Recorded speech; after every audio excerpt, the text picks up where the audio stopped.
What's up, y'all? My name is Jordan Green. I'm a composer from Dallas. I'm going to tell you about 3 things that I learned while mixing my most recent choral piece, the Trina Deitas. Let's go.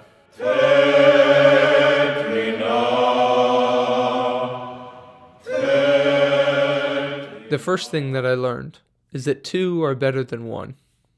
Since this was my second time recording one of my choir pieces, I decided to bring 2 pairs of mics instead of 1. I had 2 AKG C414s, actually this mic, and then I had 2 Shure SM81s. These are large diaphragm and small diaphragm mics respectively. I've used the AKGs a lot and they work great on basically anything. And so I wasn't sure how well the SM81s were going to fare, but they actually surprised me and I ended up using them in my mix a lot more than I would have thought, which is really cool. Having this added flexibility was amazing as I was able to dial in the sound and make it feel more like you were actually in that hall.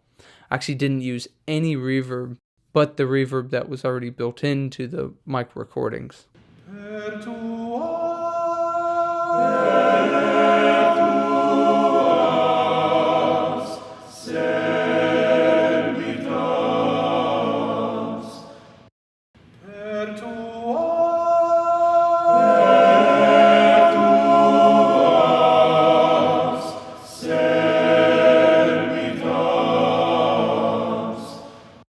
Before we go on to the second point, I'd just like to say if you're enjoying this and you get value out of this, please feel free to join the gang and subscribe. So let's go to the second point. The second thing I learned is to mind the gap.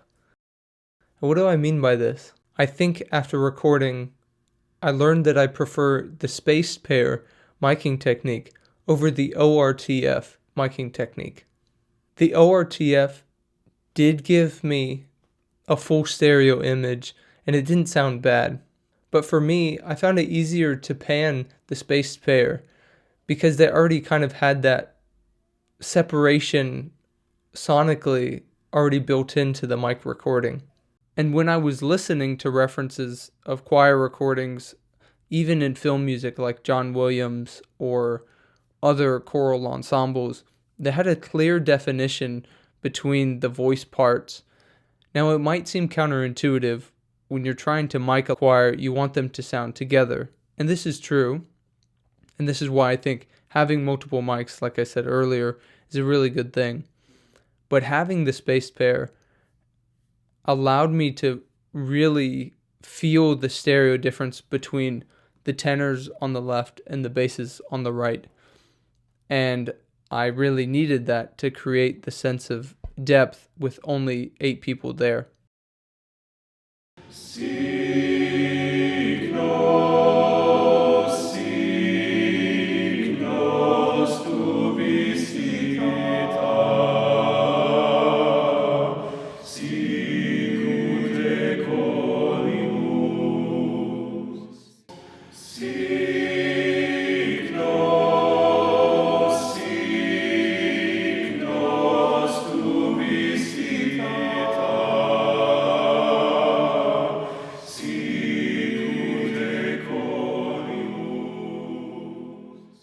And the third thing that I learned is that you do the best you can with what you have.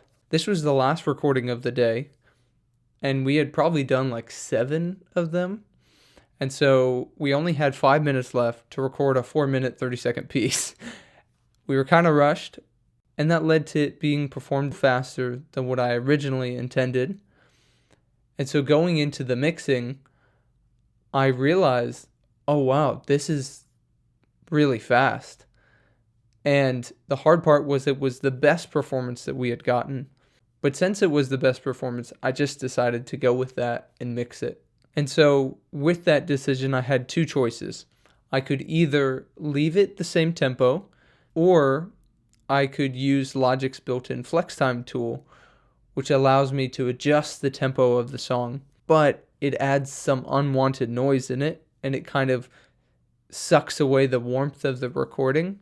And so ultimately, I decided to slow it down a little bit because it was able to achieve the timing and feeling that I wanted, even though it cut a little bit on the quality of the recording. The feeling was ultimately more important to me than the full quality sound of the audio. And that may sound bad, but I think I have to make a decision between maybe lowering the quality a little bit, but getting the feeling that I was wanting through the tempo information. Trina Deitas, unaque possimus.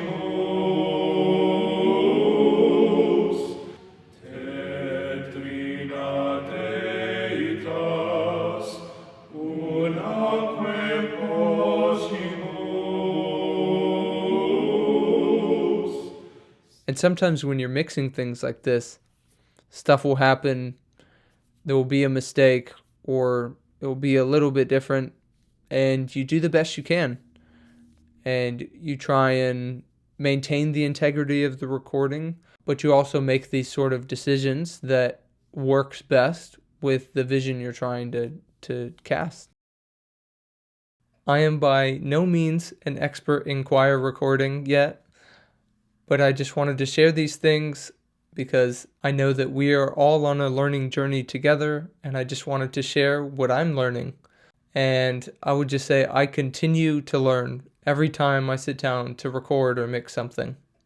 If you have ever recorded choir or another large ensemble and you have a trick or something that you learned or something that was impactful to you from those experiences or something like that, feel free to leave it in the comments below. I would love to learn what works for you. So thank you all for watching this video. I hope you enjoyed it, and peace.